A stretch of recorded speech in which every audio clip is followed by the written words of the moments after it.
do you like to get wrapped up in? Maybe it's your favorite video game. You're so lost in the game that when mom calls you for dinner, your hands are cramped up and you realize you didn't get your homework done. Or maybe you like to get wrapped up in a great book. You turn page after page, and when you reach the end, it's way past lights out. So you're gonna be so tired tomorrow. You can even get wrapped up in a package of Christmas cookies. You take one, and another, and one more, until all the chocolatey mint goodness turns into a stomach ache. Ooh! Any good thing can go wrong when you get a little too wrapped up in it. But there's one gift we can open over and over. One gift that will never be too much. At Christmas, we realize God's greatest gift to each one of us, God's Son, Jesus. In Jesus, every wrong is made right. In Jesus, every broken thing is made whole. You just cannot get too wrapped up in celebrating Jesus' amazing love for us. When you live every day with the joy and peace that comes from following Jesus, others can see God at work in you. That's why sharing God's gift of Jesus at Christmas is an amazing way to worship God with your life. Because worship is about more than just singing loud. It's all about living loud.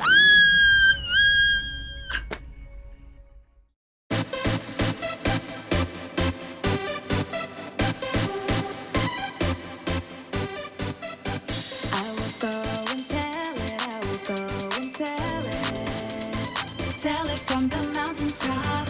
I will go and tell it. I will go and tell it. Tell it from the mountaintop. Thank you for sending Jesus. He was born for all the world.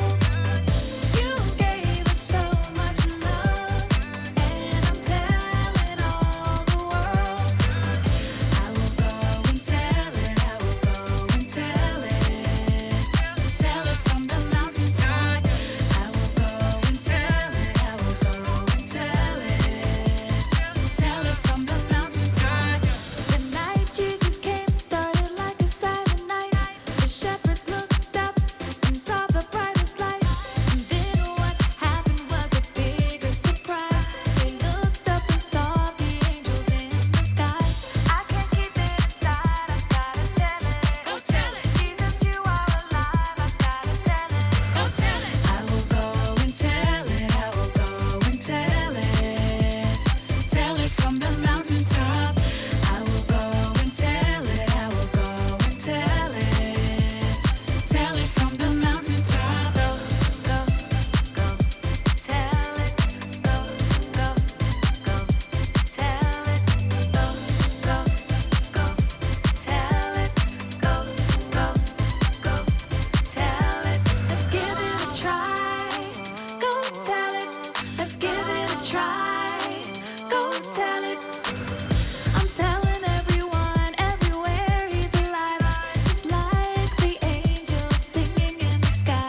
I can't keep it inside. I gotta tell it. Go tell it. Jesus, you are alive. I gotta tell it. Go tell it. I will go and tell it. I will go and tell it. Tell it from the mountaintop. I will go and tell it. I will go and tell it. Tell it from the mountaintop. Go, go, go. Tell it. Go, go, go. Tell it. Go, go, go. Tell it. Go, go, go. Tell it. Thank you for sending Jesus. He was born for all the world. You gave us so much love, and I'm telling all the world.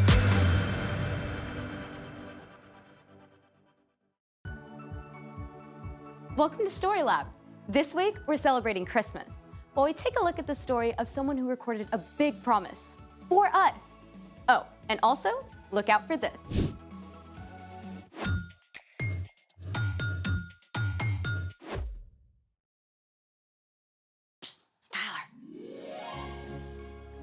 Hey, I'm I'm Skylar. And I'm Sebastian. We're talking about Christmas, which is celebrating Jesus, God's greatest gift.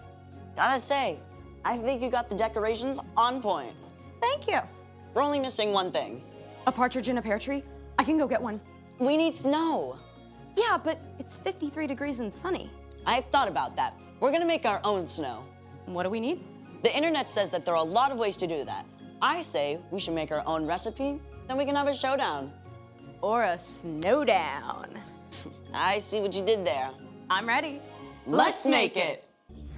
For our first DIY snow, you just need 2 ingredients, cornstarch and lotion. Step 1, dump all the cornstarch in the bowl.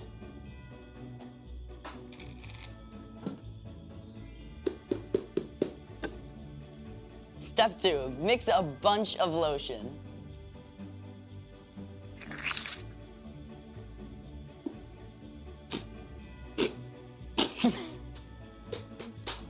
I think we got everything. Now listen closely, because the next part is extremely complex and technical. Just squish it. Wait, that's it? Yeah, I mean, you just have to mix it up for the perfect consistency for a big, fat snowball coming right at you. Ta-da! Not bad. It's snow good. But mine will be snow much better. For this next DIY snow, you're also only going to need 2 ingredients. Baking soda and shaving cream. First step, pour a box of baking soda into a bowl. Step 2, pour in the shaving cream. This is so satisfying, like cranking self-serve ice cream. With all the topping. Now, mix it up really well. This is gonna take like 2 or 3 minutes to get right, I think.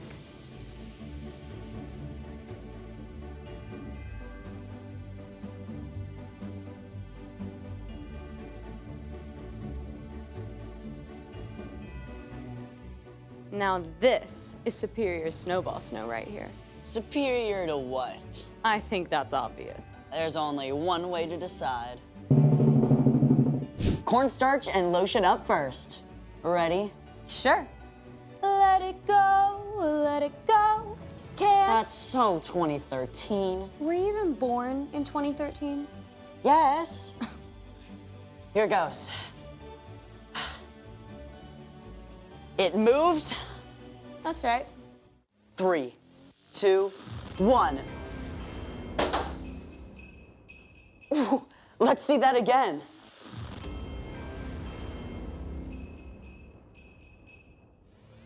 Ooh, look at that impact. I'll give it to you. That was pretty good.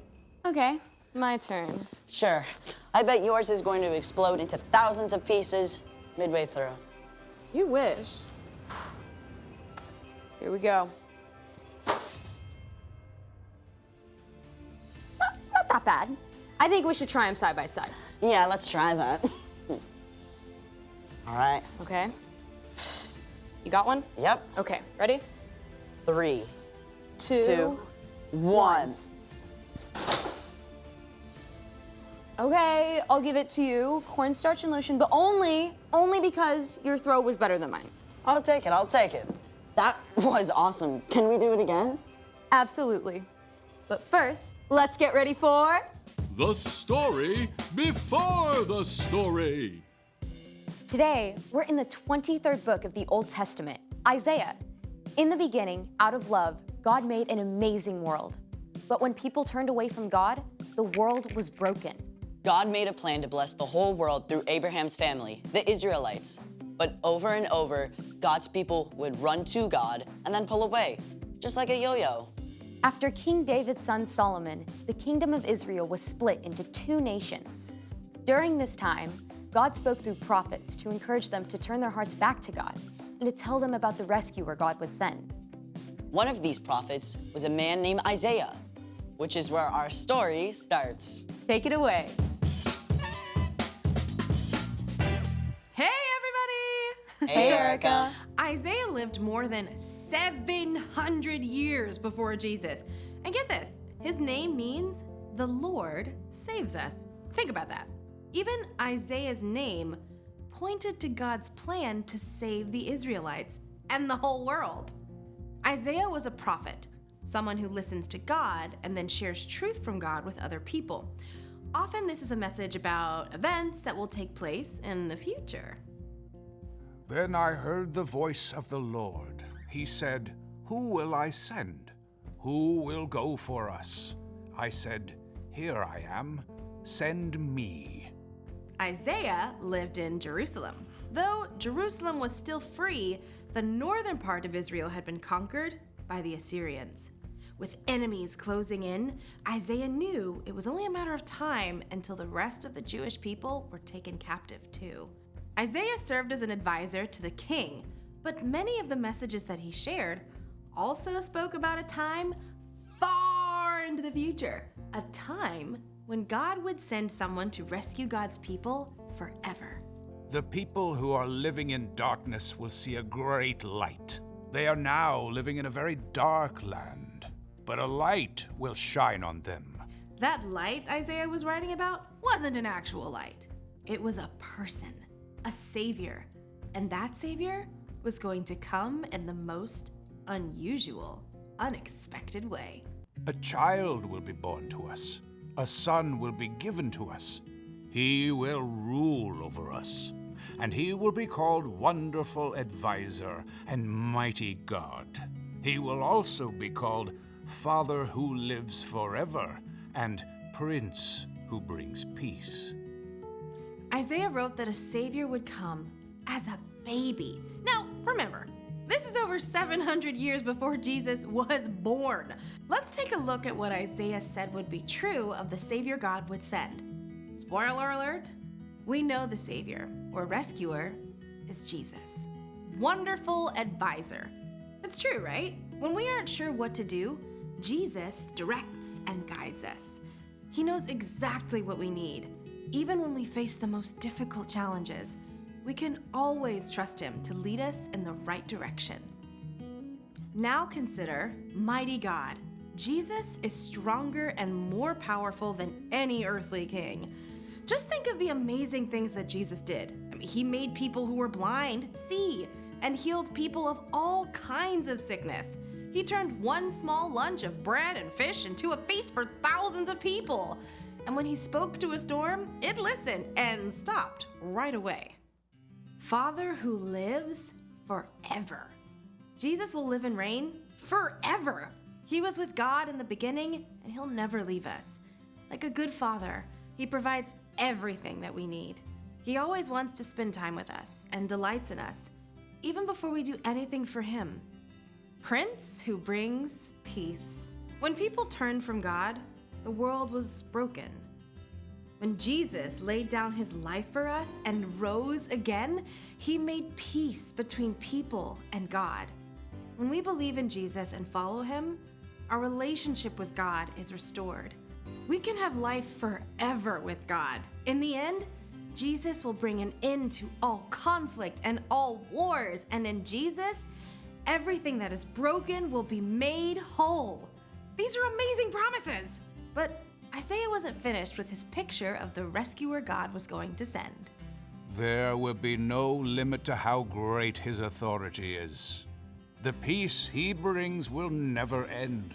He will rule on David's throne and over his kingdom. He will make the kingdom strong and secure. His rule will be based on what is fair and right. It will last forever. The Lord's great love will make sure that happens. He rules over all. From the very beginning, God had a plan to rescue the Israelites, right? Even when things seemed dark and hopeless, God was making a way, not just for the Jewish people, but for all of us to be saved. And it would all depend on a tiny, helpless baby. But that's a story for next time. Mind blown. I mean, it's incredible how everything came together. God's always at work, even when we don't see it. So, what's our part in this story? Glad you asked. Well, just like for the Israelites during the time of Isaiah, things can look pretty dark. We hear about terrible things happening all over the world all the time.